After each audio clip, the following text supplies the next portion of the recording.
Yang ketiga NU sama MU. Satu itu beda seragamnya dan logonya.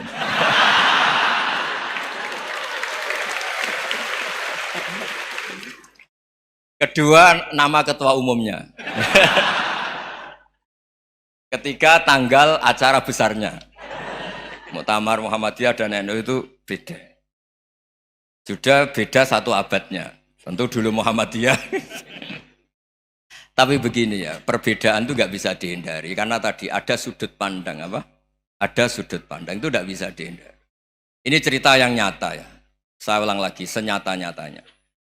Andaikan betul Rasulullah itu hanya kunut 1-2 kali, maka kalau menurut mazhab Syafi'i, apa salahnya melakukan sunnah terus-menerus meskipun Nabi itu melakukan hanya beberapa kali?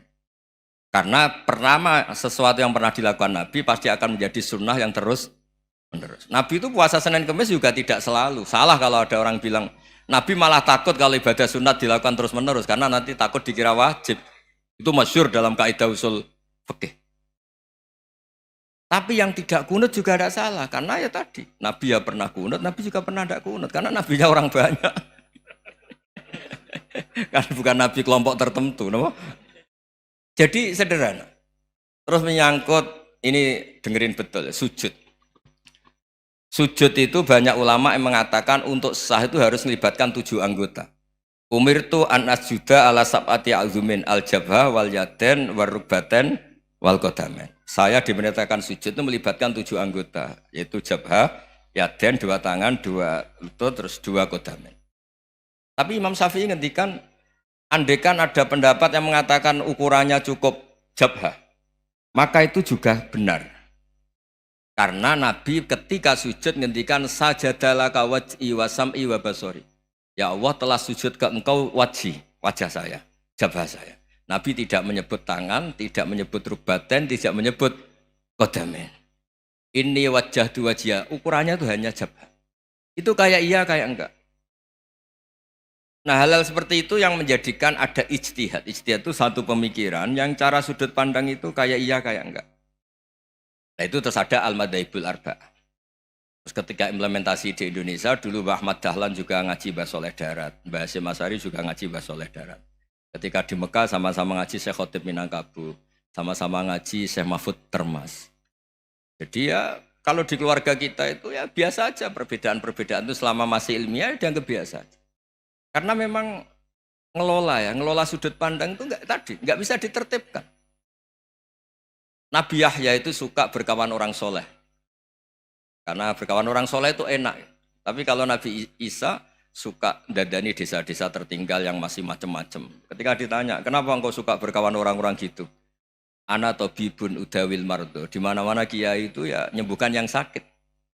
Jadi kalau dakwah yang sudah iman tuh akeh tunggale, tapi dakwah gitu kan tantangan. Itu sudut pandang. Ada nabi itu yang tertawa terus guyon terus. Yang satu murung terus. Ya sama Nabi Isa dan Yahya kan satu angkatan.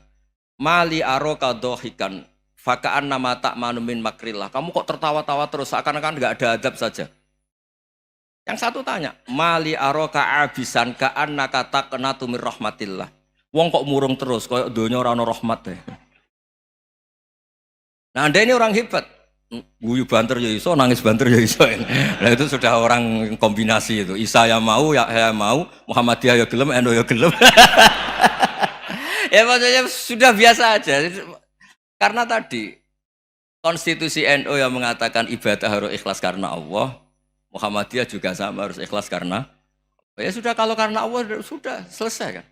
Yang menjadi masalah itu kan identitas untuk hadun nafsi, untuk diri sendiri. Kalau kita ikhlas masalahnya apa? Coba masalahnya apa coba?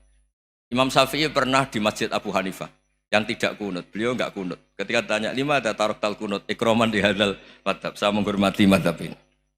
Jadi ya biasa. Sebaliknya juga sama. Orang-orang Hanafi kalau Imam Syafi'i kunut ya ikut kunut. Karena kalaupun Anda yakin itu tidak disyariatkan, kamu juga yakin itu tidak membatalkan apa? Sholat. Itu yang perlu dicatat. Kalau Anda tidak yakin sunat, kan tidak yakin kalau itu membatalkan sholat.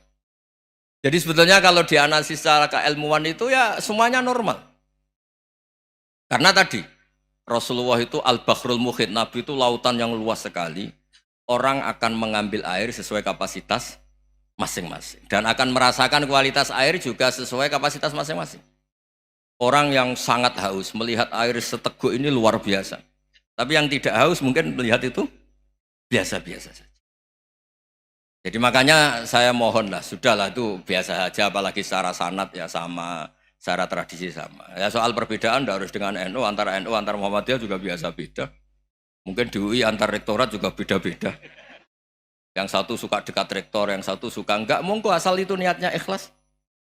Terakhir saya beri cerita, ada sahabat ditanya, "Sifli wajah Rasulillah." Coba tolong saya ceritakan wajahnya Nabi kayak apa. Sahabat tuh nangis senangis-nangisnya. Kenapa engkau menangis? Saya itu tidak pernah melihat wajah Rasulullah SAW. Loh kenapa? Engkau kan sahabat. Sungkan. Sebagai bentuk penghormatan saya tidak berani melihat wajahnya. Sebagai bentuk penghormatan pada waktu Nabi, saya tidak berani sowan. Nabi di dalam punya keluarga, punya istri, punya cucu. Kalau saya sowan tuh ganggu. Ya masuk akal. Bentuk hormat itu tidak ganggu kan. Tapi ada orang-orang yang bentuk hormat, bentuk sayang itu sering datang ke majelis Nabi. Sama-sama masuk akal, bisa didebat gimana? Sama-sama masuk akal. Ya sudah itu ijtihad, maksudnya itu ijtihad, itu sudah sama-sama masuk akal. Abul Hasan Asyadili itu kalau kemana-mana pakai mobil mewah, pakai baju mewah. Ketika ditanya, Anda ini ulama kok pakaiannya mewah, mobilnya mewah? Ben wong ra kepikiran nyangoni ya. Nah, tapi nak kowe tawaduk melas. Terus dibalik numbalmu sakit. Ngonang ra iso mulai kayak gini. Ya tapi misalnya semua gitu mesti ada yang salah paham, itu keangkuhan. Tapi kalau semuanya kelihatan gembel, nanti orang trauma jadi kiai. Takut kayak itu. Ya sudah, itu wilayah ijtihad, sudah tidak usah ya, pokoknya sudah, yang penting ikhlas. Anda berani tanggung jawab nanti ketika ketemu Allah Subhanahu wa taala. Nggih, ngoten. Assalamualaikum warahmatullahi wabarakatuh.